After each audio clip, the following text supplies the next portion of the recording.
শুভেচ্ছা, অভিনন্দন। পাশাপাশি আপনাদের মাধ্যমে রাজ্যের সমস্ত শান্তিপ্রিয় মানুষদেরই আমরা অভিনন্দন জ্ঞাপন করছি। আমরা আজ এখানে দেশের প্রবহমান রাজনৈতিক যে পরিস্থিতি, এর নিরিখে অতীব গুরুত্বপূর্ণ একটি বিষয় আমরা আপনাদের মাধ্যমে রাজ্যবাসীর দৃষ্টি আকর্ষণের পাশাপাশি আমরা কৈফিয়ত চাই দেশের সরকারের হয়ে এখানে যারা আছেন ওনাদের কাছে, ওনারা দেশটাকে কোথায় নিয়ে যেতে চাইছে সে বিষয়টা জানতে চাই। আপনারা সকলেই জানেন যে আজকে আমাদের স্বাধীন ভারতে রাষ্ট্রের প্রায় পুরোটা নিয়ন্ত্রণ করছে RSS। এদের মতাদর্শ কার্যকরী করা, এদের মনুস্মৃতি কার্যকরী, সংবিধান কার্যকরী করা, সেই লক্ষ্যে মোদী শাহ আমাদের দেশের কর্পোরেট এবং সাম্প্রদায়িক যে রাজনৈতিক প্রকল্প লাগু আছে, এই নির্দেশক সেই লক্ষ্যেই তারাই করছে।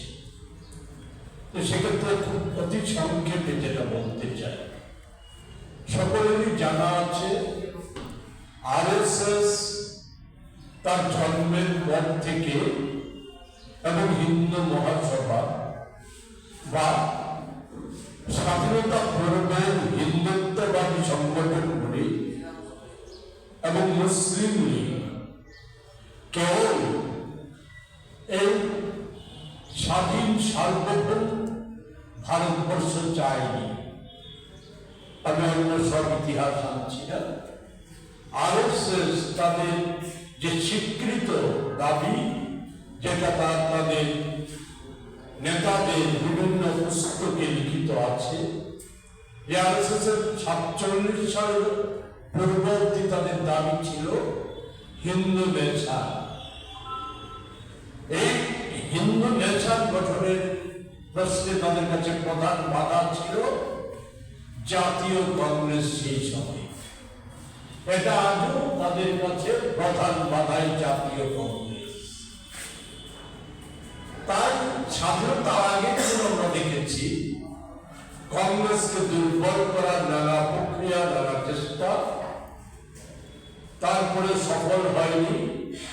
47-এ কলোনির কাছ থেকে জানা আছে স্বাধীন ভারতবর্ষ তৈরি হয়, এরা স্বাধীনতা পতাকা মান্যতা দেয়নি, সংবিধান মান্যতা দেয়নি, যা দাঁড়িয়ে দিয়েছিল, এসবই আপনাদের জানা আছে। আমি বলে ভারাক্রান্ত করতে চাই, কিন্তু তাদের ভেতরের রাগটা, তার বহিঃপ্রকাশ ঘটিয়েছিল RSS পরিকল্পনা করে ওই সময়ে তাদের প্রধান সেবক নাথুরাম গডসেকে দিয়ে 1948 সালের 30শে জানুয়ারি সেখানে জাতির পিতা মহাত্মা গান্ধীজিকে নৃশংসভাবে হত্যার মধ্য দিয়ে, এরপরে নানা ঘটনা লিখিতভাবে খানিকটা আছে, আপনারা নিয়ে নেবেন, আমি উল্লেখ করতে চাই না।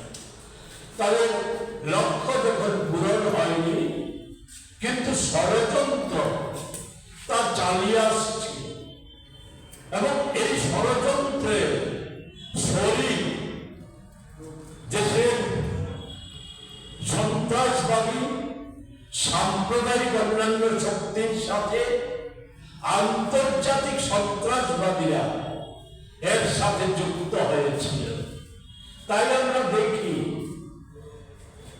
শ্রীমতী ইন্দিরা গান্ধী প্রধানমন্ত্রী থাকাকালীন নিজ এগুলি জানেন আপনারা। যেটা বলতে চাই, যার বড় প্রয়োজন, যে এই শ্রীমতী গান্ধীর খুনিদের মধ্যে ওনার দেহরক্ষী বিভ্রান্ত কিছু সৈনিক ছিল, সেনা ছিল। তদ্র রাহুল গান্ধী খুন হয়ে যান মানব বোমা বিস্ফোরণ যারা ঘটিয়েছিল, ষড়যন্ত্রে সরাসরি যারা কার্যকর করেছিল, তাদের মধ্যে বিভ্রান্ত তামিল কিছু যুবক যুবতী থাকলে পরেও শুধু তাদের বিষয়টা তাদের মস্তিষ্ক প্রচলিত ছিল না, এর পেছনে ছিল দেশ বিদেশের আন্তর্জাতিক সন্ত্রাসবাদীরা, যাদের মূল লক্ষ্য আজও একই লক্ষ্যে চালিত হচ্ছে। সেটা কি? দুর্বল কংগ্রেস মুক্ত দুর্বল ভারত রাষ্ট্র গঠন। তাই তো আমরা লক্ষ্য করি আজকের প্রজন্মের জন্মতম জননেতা রাহুল গান্ধীজি যখন বলা যায় বুক জিতিয়ে অসম সাহসিকতার সাথে বর্তমান সরকারের নানা অন্যায় ও বিচার শুধু তুলে ধরাই না, বিকল্প কিভাবে এদেশে যুব সমাজের সমস্যা নিরসন হতে পারে, কৃষক শ্রমিকদের মধ্যবিত্তদের সমস্যা নিরসন হতে পারে, অর্থনৈতিক বুনিয়াদ, আমাদের প্রযুক্তি, আমাদের নিরাপত্তা আরো কি করে শক্তিশালী হতে পারে, এই বিকল্প তুলে ধরার সাথে সাথে আমাদের বর্তমান সরকার সরকারের যে নানা কলঙ্ক, নানা দুর্নীতি, এসব যখন একের পর এক তুলে ধরছে, ফাঁস করে দিচ্ছে, শুধু ফাঁস করে দেওয়ার সাথে সাথে দেশের পবিত্র সংবিধান রক্ষার জন্য যখন নতুন নতুন মানুষকে সমবেত করছে, সেই সময়ও আক্রমণের কেন্দ্রবিন্দু হচ্ছে মোদীজি, অমিত শাহ, RSS, বিজেপির ভারত কংগ্রেস মুক্ত ভারত গঠনের মূল আক্রমণের কেন্দ্রবিন্দু রাহুলজি, তার মাতা আমাদের অসুস্থ সোনিয়া গান্ধীজি, তার বোন প্রিয়াঙ্কা গান্ধীজি, তার পরিবার। আমি সব ইতিহাস বলবো না। গত 2 দিন আগে RSS এর অন্যতম উগ্র হিন্দুত্ববাদী শাখা সংগঠন করণী সেনা, তার স্পোক্স পারসন হিসাবে পরিচিত রাজ সিং, জৈনিক রাজ সিং, যার একটু পরিচয় আপনাদের তুলে ধরতে চাই। আমাদের থেকে জাতীয় কংগ্রেস থেকে দিল্লিতে আমাদের একটা ভিডিও প্রকাশ করেছে, তাতে দেখিয়েছে এই রাজ সিং সর্বত্রই তাকে দেখা যায় সংসদে মোদীর সবচাইতে নির্ভরযোগ্য পরিচালক ওম বিরলা ছায়া সঙ্গী হিসাবে, লাঞ্চে, ডিনারে, সভা সমিতিতে, ভ্রমণ সঙ্গী সর্বত্রই এই রাজ সিংকে দেখা যাচ্ছে। তাই এটা করণী সেনা বা রাজ সিংয়ের মস্তিষ্ক প্রসূতটা সকলেই জানেন।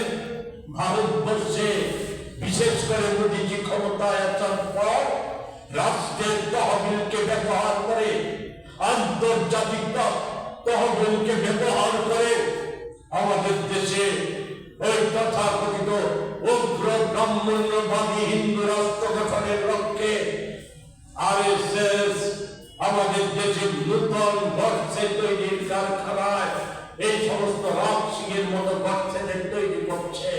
আর এরা আজকে পরিকল্পনা করছে আমাদের রাহুলজিকে হত্যার মধ্য দিয়ে, ওই গান্ধী পরিবারকে ধ্বংস করার মধ্য দিয়ে কংগ্রেসকে নির্মূল করা, কংগ্রেসকে ভারত থেকে মুছে দেওয়া।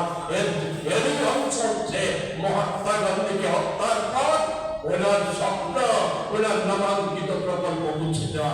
যাতে যাই হোক, কথা বলা হলো, শেষ করবো কথা বলে, এটা আজকে এই আক্রমণ, এই পরিকল্পনা দেশের সমস্ত ধর্ম নিরপেক্ষ, গণতান্ত্রিক, দেশের সার্বভৌমত্ব, দেশের ঐক্য সংহতিকে বিনষ্টের লক্ষ্যে এই পরিকল্পনা বলে একে রোখার জন্য এটা নিছক কংগ্রেসের দায়িত্ব নয়। কংগ্রেস বলিদান দিয়েছে, দুজন প্রধানমন্ত্রী সহ এই সবই জানেন আপনার বলিদানের ইতিহাস। হয়তো যে কোনো মুহূর্তে রাহুলজির প্রাণ কেড়ে নেবে, মাতা এখন গুরুতর অসুস্থ সোনিয়াজির প্রাণ কেড়ে নেবে, বোন প্রিয়াঙ্কাকে ধ্বংস করে দেবে, সবই হতে পারে। কিন্তু এটা ঠিক যে ভারতবর্ষের অধিকাংশ মানুষ আজ ধর্ম নিরপেক্ষ আর গণতন্ত্রে বিশ্বাসী। গণতন্ত্র হচ্ছে মানুষের ওই শ্বাস বায়ুর মতো, একে ধ্বংস করা যায় না। একে ধ্বংস করার চেষ্টা হলে পর মানুষ বাধ্য হবে শ্বাস রক্ষায়, মানুষ আত্মরক্ষায় বাধ্য হবে। এবং সেই প্রস্তুতি আজকে দেশব্যাপী সেই প্রস্তুতি আজকে চলছে আমাদের রাজ্যেও। এই লক্ষ্যে আমাদের এই দেশটাকে এই অরাজক অবস্থা, দেশটাকে ধ্বংস করে দেওয়ার যে চেষ্টা, দেশকে বিকিয়ে দেওয়ার, দেশের সম্মান বিসর্জনের যে চেষ্টা, এর থেকে মুক্ত করার জন্য রাজ্যবাসীকেও ঐক্যবদ্ধ যে লড়াই জারি আছে সেই লড়াইয়ে সামিল হওয়ার আবেদন জানিয়ে আমি আমার কথা বলা শেষ করছি।